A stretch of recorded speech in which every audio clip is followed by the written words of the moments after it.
Alguns mistérios são facilmente resolvidos. Outros nos assombram durante décadas. Cada um nos diz: aconteceu alguma coisa aqui.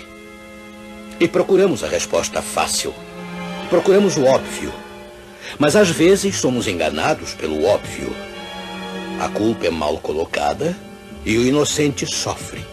E aí um dia deparamos com uma pequena pista e depois outra. As inconfundíveis marcas que nos levam, uma a uma, fio por fio, ao forte indício da verdade. E imaginamos, porque somos tão lentos em descobrir a operação engano, que estava lá o tempo todo. Está escrito, com George Vandeman, apresentando o Cristo vivo como resposta às suas necessidades mais profundas. Hoje, a Operação Engano. Em 18 de dezembro de 1912, foi anunciado ao mundo que os restos de um fóssil humano primitivo havia sido encontrado em um poço raso de cascalho perto da vila de Piltdown, no condado de Sussex. A Inglaterra ficou orgulhosa pelo que os homens de Piltdown acreditavam ser o mais antigo fóssil humano conhecido. Mas 40 anos depois, foi feito um outro anúncio. Tinha sido tudo forjado. Um trabalho de pessoa ou pessoas desconhecidas. A mandíbula não era de um ser humano, mas de um orangotango fêmea bem jovem. E seus dentes tinham sido limados, ficando assim bem claro que não pertenciam ao crânio. Os cientistas britânicos ficaram corados. Charles Dawson, o descobridor, tornou-se o principal suspeito. E como ele havia falecido 37 anos antes, um monumento a ele foi discretamente removido. Através dos anos, vários outros foram mencionados como possíveis suspeitos, mas Dawson continuou como principal. Mas houve um outro que andou lá em Piltdown durante as escavações. Era um médico aposentado que conhecia bem a anatomia humana. Ele era químico e muito interessado em geologia e arqueologia. E era um ávido colecionador de fósseis. Mais do que isso, ele gostava de uma boa farsa. Gostava de aventuras. Era um excelente escritor e sabia manipular as tramas mais complexas. E não era difícil encontrar um motivo, pois ele tinha uma rixa contra o sistema científico britânico. Quem era ele? Nada além do criador de Sherlock Holmes, Sir Arthur Conan Doyle. Sabe, Doyle morava a apenas 10 quilômetros do local das escavações. E parece que ele as visitou abertamente em 1912. Ali estava um médico não mais clinicando, a essa altura desfrutando as recompensas de um autor bem-sucedido. Ele gostava muito de caminhar, acostumado a percorrer grandes distâncias. Não há dúvida de que ele visitava com frequência aquele lugar relativamente pouco vigiado, passando perto dele e dando uma olhadinha para observar o andamento. Tudo o que ele tinha a fazer era observar os escavadores. A tarefa mais difícil, é claro, seria idealizar uma criatura convincente. Manchando-a para a cor combinar com a cor do cascalho, cercá-la com os restos apropriados de fósseis e implementos. Tudo isso ele tinha toda a possibilidade de conseguir. Como pôde ele ter conseguido a mandíbula de um orangotango? De um antigo vizinho que tinha voltado recentemente da península de Malawi, onde seu irmão era diretor dos museus de Malawi. E um desses museus acabara de comprar a maior coleção de espécimes animais de Bornéu. Os orangotangos vivem somente em Bornéu e Sumatra. Mas como poderia Doyle saber afilar os dentes e torná-los parecidos com dentes humanos? Bem, no início, como médico clínico, ele morou em uma casa que antes havia sido ocupada por um dentista. E ele encontrou ali um grande número de moldes de mandíbulas humanas. Mas como ele conseguiu o crânio certinho? Bem, Ele também tinha um amigo que tinha uma coleção de crânios humanos vendidos com frequência aos interessados. Alguns dos fósseis, restos do mamífero plantados pelo falsificador, foram mais tarde identificados como vindos do Mediterrâneo. Como Doyle poderia tê-los obtido? Ele e sua segunda esposa tinham tido uma lua de mel recentemente no Mediterrâneo e tinham visitado os locais mais prováveis. A época de sua viagem era perfeita. Cada vez mais as pistas iam se encaixando como peças de um quebra-cabeça. Mas e quanto ao motivo? Por que razão ele tinha essa rixa contra o meio científico? Nisto também as evidências são totalmente convincentes. Arthur Conan Doyle não só era fascinado pela ciência, mas em sua velhice ele havia passado a crer firmemente no espiritualismo. Por outro lado, o cientista Edwin Ray Lankester era um dedicado evolucionista darwiniano. Provavelmente um dos mais fortes e teimosos defensores do evolucionismo. E ele não acreditava em espiritualismo. Costumava ridicularizá-lo com ataques impiedosos. Ele acreditava que o que eles faziam era forjado. Queria desesperadamente pegá-los no ato. Com este propósito, ele assistiu a uma sessão espírita em companhia do médium americano Henry Slade. Ele era um dos mais destacados espíritas daquela época. Teria de haver comunicação com os espíritos. Os espíritos psicografariam uma mensagem através de Slade, mas logo após Slade ter se apresentado às pessoas ali para demonstrar que não havia farsa, e antes de haver qualquer ruído de escrita, Lankester agarrou Slade e descobriu a mensagem já de posse dele. Deste modo ficou comprovada a fraude. Henry Slade deixou a Inglaterra o mais rápido e silenciosamente possível. Doyle ficou muito aborrecido com essa revelação, afirmando que não era justo condenar todos os espiritualistas por causa de um caso de fraude. Doyle e Lankester não eram amigos. Não seria nenhuma surpresa se Conan Doyle, mestre criador da ficção como era, demonstrasse algum prazer se viesse a provocar o mesmo tipo de embaraço à ciência britânica que Lankester causou aos espiritualistas. Que motivo mais natural poderia haver? Sim, a Operação Engano. O elo que ligava Conan Doyle ao homem de Piltdown era muito, muito forte. Mas, meu amigo, existem outros elos, outros laços, outras conexões que temos que explorar hoje. Alguns muito interessantes e alguns muito importantes. Elos ligando dois opostos muitas vezes antagônicos entre si. A evolução e o espiritualismo.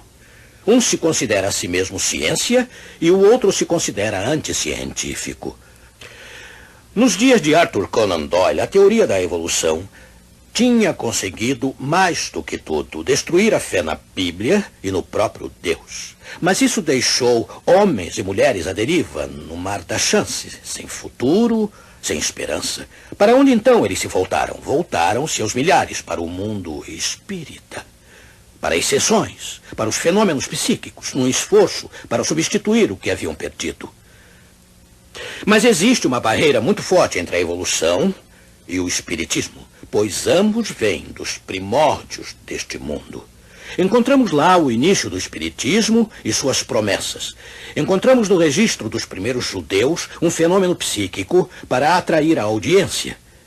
É verdade que não encontramos a teoria da evolução no livro de Gênesis, mas encontramos logo no primeiro versículo da Bíblia a afirmação clara de que Deus é o Criador. E o texto é assim, Gênesis 1:1. No princípio criou Deus os céus e a terra.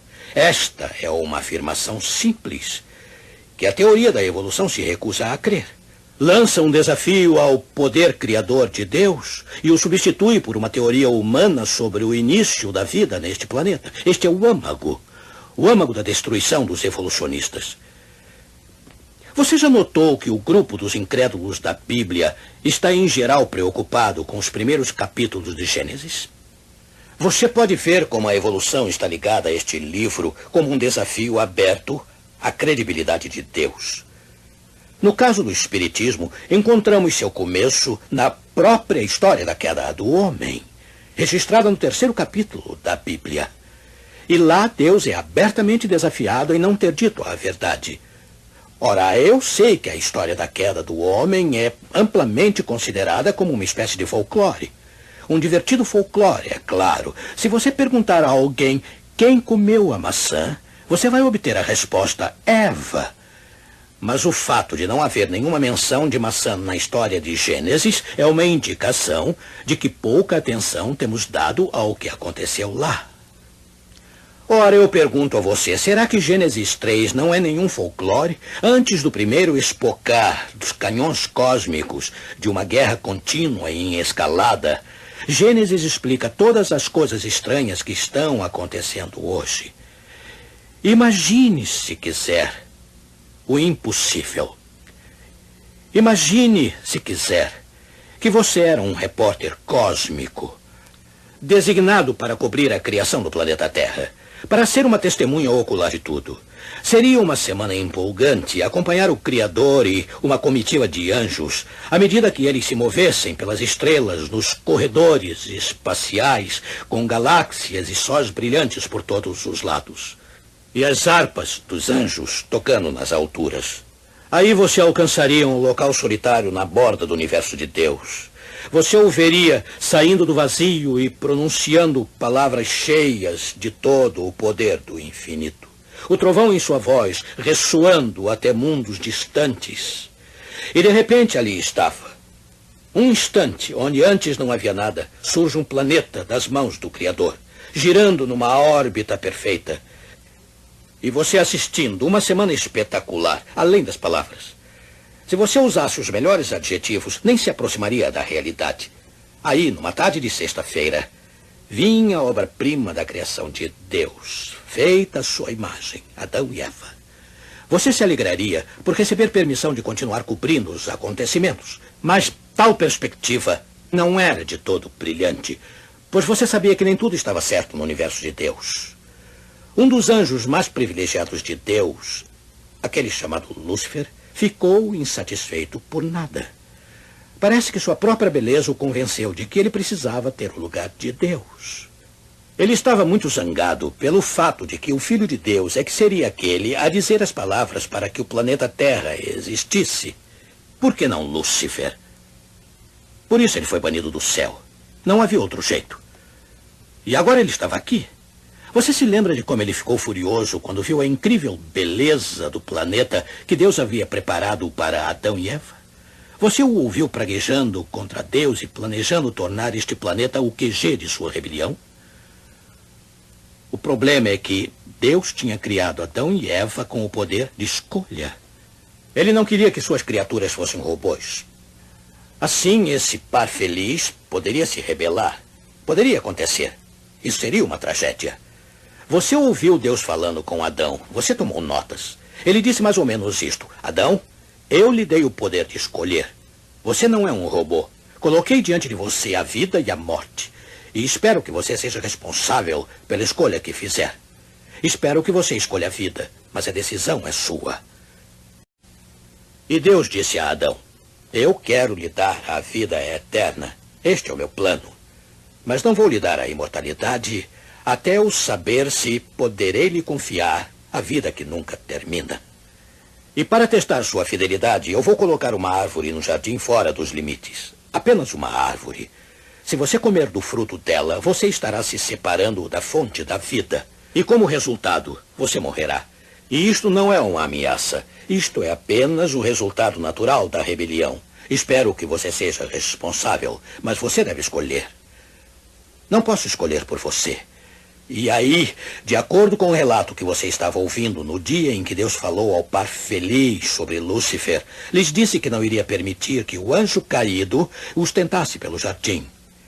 Ele só poderia tentá-los se eles se aproximassem da árvore proibida. Uma coisa justa. Adão e Eva conversaram a respeito e não conseguiam imaginar uma coisa tão terrível como a rebelião contra o Criador que eles amavam. Aí veio aquele dia fatal. Eva caminhava sozinha quando se aproximou daquela árvore. Caminhava sozinha, imaginando também por que Deus havia colocado aquela árvore fora dos limites. Ela não parecia perigosa. Era tão bonita quanto as outras árvores. A serpente estava sentada em um de seus galhos, comendo satisfeita um dos frutos. A serpente começou a conversar com Eva. E ela sabia que as serpentes não tinham o dom da fala, mesmo no jardim do Éden. Ela não sabia, embora devesse saber, que estava testemunhando o primeiro fenômeno mediúnico da história da Terra. E era uma sessão em plena luz do dia, com a serpente atuando como um médium para o anjo caído. Ele assistia enquanto a serpente convidava a mulher a comer, assegurando-lhe que não lhe faria mal algum. Afinal, a serpente também não estava comendo? Sem dúvida, você foi o único que desejou gritar para alertá-la. Os anjos assistiam, Deus assistia, mas ninguém deveria interferir. Você assistia horrorizado e sem fôlego ela estender a mão, pegar o fruto e comer. Aí, como não sentiu nada, ela estendeu o braço para o lindo fruto e o levou para seu marido. Você jamais esquecerá a expressão de choque e terror no rosto de Adão quando viu o que Eva tinha feito. Ele sabia que ela deveria morrer e não suportou a ideia de perdê-la. Nem parou para pensar que Deus poderia criar outra companheira para ele, uma tão bonita quanto ela. Ele apenas correu e, deliberadamente, sabendo as consequências do seu ato, determinou que se Eva tinha que morrer, ele morreria com ela. E o horror que a humanidade sentiu naquele momento criou a Era das Lágrimas. Bem, você não estava lá, eu não estava lá. Não houve cobertura da imprensa, não houve câmeras de televisão, nem entrevistas coletivas. Não é que a imprensa tenha sido afastada, não existia imprensa. Vamos ler o que a Bíblia nos diz. Primeiro, isto foi o que Deus disse a Adão. Este foi o alerta feito com muito amor e preocupação. Gênesis 2, versículos 16 e 17. Na edição revista e corrigida diz: E ordenou o Senhor Deus ao homem, dizendo: De toda a árvore do jardim comerás livremente, mas da árvore da ciência do bem e do mal, dela não comerás, porque no dia em que dela comeres, certamente morrerás. Isto foi uma ameaça? Não. É uma ameaça, por acaso, se eu lhe disser que se você saltar da ponte Rio-Niterói, você morrerá? É claro que não. Deus só estava dizendo a Adão quais seriam as consequências da sua escolha errada. Mas a serpente contradisse abertamente o que Deus tinha dito. Ouçam, Gênesis 3, versículos 4 e 5. Então a serpente disse à mulher: Certamente não morrereis, porque Deus sabe que no dia em que dele comerdes, se abrirão os vossos olhos, e sereis como Deus, sabendo o bem e o mal. A batalha agora estava aberta. O anjo caído havia chamado Deus de mentiroso. Com os seus súditos aparentando fazer o bem, ele faz esse mesmo desafio hoje a Deus. Milhões estão acreditando. Pensem sobre isto por um momento. Se a queda do homem não foi planejada ou programada pelo Criador, concluímos que ela não precisaria acontecer. Então vamos supor que a esposa de Adão, em lugar de travar um diálogo com a serpente, tivesse dado uma volta no local ao som da fala da serpente e batido o primeiro recorde mundial na corrida de volta para a companhia segura de seu marido. Se apenas a história de Gênesis pudesse ser reescrita. Que tal isto? Deus é todo-poderoso. Nada é difícil demais para ele. Aquela conversa entre Eva e a serpente só levou alguns segundos. A decisão de Adão levou fração de segundos. O tempo estava sob o controle do seu Criador. Por que ele não poderia apagar aquele breve segmento de tempo da história, fechando-o, como se não tivesse acontecido? O destino da raça humana deveria depender da decisão de uma única hora? Mas não. Um Deus de amor e de integridade jamais aceitaria tal manipulação de eventos. Ele jamais nos enganaria sobre coisas que haviam acontecido anteriormente. A trágica história da queda do homem não pode ser apagada, não pode ser reescrita. Aconteceu exatamente como o livro de Gênesis nos conta. A mulher viu a serpente falando e a ouviu. Ela acreditou, e o crer foi o inimigo. Você percebe o forte elo existente entre o engano e a morte? Frequentemente uma pessoa engana a outra por algum bom propósito, mas não o anjo caído. Ele engana muitos homens e mulheres com apenas uma coisa em mente: destruí-los totalmente. Quando lança o seu engano, está lançando a morte. morte da qual não há recuperação, nem ressurreição. E você ficará surpreso em ver o pacote atraente que ele sempre usa. A despeito da interminável variação, a constante troca de rótulos e as ilusórias aparências dos presentes, a estratégia do anjo caído e seu exército invisível de anjos transformados em demônios continua a mesma usada no Jardim do Éden. Eles usam disfarces, eles usam os médiums, eles usam fenômenos psíquicos para chamar a atenção e nos tornar vulneráveis. Eles desafiam a integridade de Deus. Eles insinuam que Deus está escondendo o que é bom. Prometem que você nunca morrerá, não importa como você viva. Eles prometem que a rebelião deixará você num estágio igual ao de Deus. Estas são as características da filosofia do grande enganador. Lembre-se das palavras dele. Certamente não morrereis e sereis como Deus. Cuidado com eles, não importa onde os encontre. Não importa quão inteligentemente eles falem, eles deixam um alerta. Lúcifer esteve aqui. Sim, com a continuação desta série especial de programas, você ficará totalmente chocado quando vir o que está acontecendo. Esta geração, infelizmente, é uma presa fácil para qualquer coisa sensacional. Qualquer coisa sobrenatural. Qualquer pacote que venha repleto de milagres. A nossa geração simplesmente adora mágica. Ela é fascinada pelo desconhecido, pelo invisível, pelos poderes das pirâmides e pelas novidades. Milhões estão dizendo: divirta-nos, empolgue-nos, mostre-nos mágica, deixe-nos extasiados com o sobrenatural, excite nossa mente, mistifique-nos, enfeitice-nos, arrebate nossos sentidos, faça-nos flutuar, prometa-nos fama e fortuna e o céu também, e seguiremos você a qualquer lugar. A geração honrada com a presença pessoal de Jesus não era de modo algum como a geração de hoje. Estava constantemente exigindo: mostre-nos um sinal de que você é aquele que afirma ser. Ilumine o céu à meia-noite, suba ao pináculo do templo, mate com raios romanos, dê-nos um sinal. Mas Jesus jamais confundiu mágica com poder. Ele não veio para manipular as mentes, mas para transformá-las ao pedido dos pecadores. Ele não veio para tomar o trono, mas para ser crucificado. Não para ser um rei, mas um sacrifício. Ele disse àqueles que exigiam saber a sua identidade: quando levantardes o Filho do Homem, então conhecereis quem eu sou. João 8:28. Quando me levantarem, quando me crucificarem, quando escarnecerem, zombarem e rirem de mim, quando pregarem cravos em minhas mãos, quando me pendurarem entre o céu e a terra numa desprezível cruz romana, desafiem-me a descer dela se puderem. Quando me deixarem morrer sem sequer um gole d'água fresca, saberão quem eu sou. Sim, quando o penduraram naquela cruz, eles souberam. O ladrão na cruz ao lado dele sabia quem ele era. O centurião romano sabia, os inimigos de Jesus também sabiam.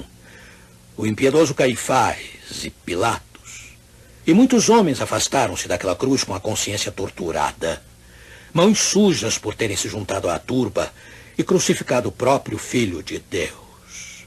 Eu creio que àquela geração e a esta nossa foi dado um sinal. O sinal do Filho de Deus morrendo em seu lugar. Não existe um sinal maior. Você terá que decidir agora se deseja mágica ou perdão. Se você quer um mágico ou um salvador, não existe melhor momento que agora de tomar essa decisão, amigo. Agora vamos orar. Meu querido Pai, sentimos o maravilhoso poder da cruz de Jesus Cristo, nosso Senhor. Agarramo-nos a essa cruz a partir deste primeiro programa da série. Aceitamos livremente o homem que lá morreu como nosso Salvador. Que ninguém encerre esta meia hora sem ter descoberto a disposição dele em nos aceitar quando pedirmos.